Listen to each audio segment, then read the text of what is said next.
নমস্কার,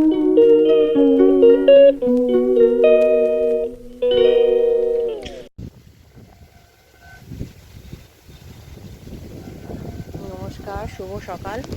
সকাল সকাল আকাশের অবস্থা দেখো, মেঘ করে এসছে, অন্ধকার আর ঝোড়ো হাওয়া বইছে। এই যে আজকে ষষ্ঠী পুজো।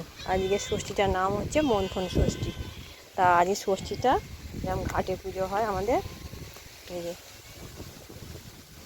এইভাবে এই ঘোলমোহনী বলে, এটা মাছটাকে করে রেখে দিতে হয় প্রতি বছর এই ষষ্ঠীতে এরকমভাবে পুঁতে। গোটা তাল দিতে হয়, গোটা ফল আর ঝিঙে, যার যটা ছেলে তটা করে ঝিঙে দিয়ে এখানে পুজো করতে হয়। ঠিক আছে, দিদি আসুক, কীভাবে পুজো দিতে হয় এখানে তোমাদের সামনে শেয়ার করব। সবার হয়তো নিয়ম কানুন আলাদা, জানি না, কিন্তু আমাদের কীভাবে করে তোমাদের দেখাবো। এই কী হলো, কী হয়েছে, কি হয়েছে তোর? মা ষষ্ঠীর বাহন। আর এখানে তো অজস্র ওই যে দোপাটি গাছ হয়েছে, এই যে দোপাটি গাছ হয়েছে, প্রচুর ফুলও ফুটে আছে। শুধু এইদিকে নয়, এইদিকেও তাই অবস্থা, এই যে এইদিকেও তাই, দুদিকেই আমাদের দোপাটি ফুলে ভর্তি হয়ে আছে।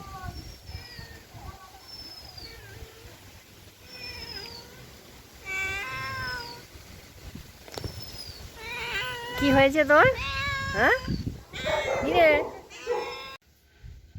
এই যে আমাদের সব পুজো দেওয়া হয়ে গেছে।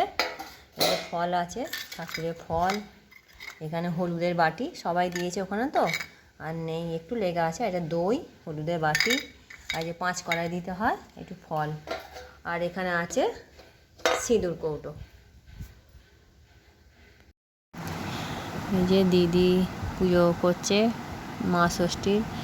এবার গিয়ে প্রথমে তেল হলুদ দিয়ে দিল, তারপরে দই দিয়ে দিল, দই দেওয়ার পর তারপরে এবার সিঁদুর দেবে, তারপর বাঁশ পাতায় করে জল দেবে, বাঁশ পাতায় করে তারপর হাওয়া করতে হয়।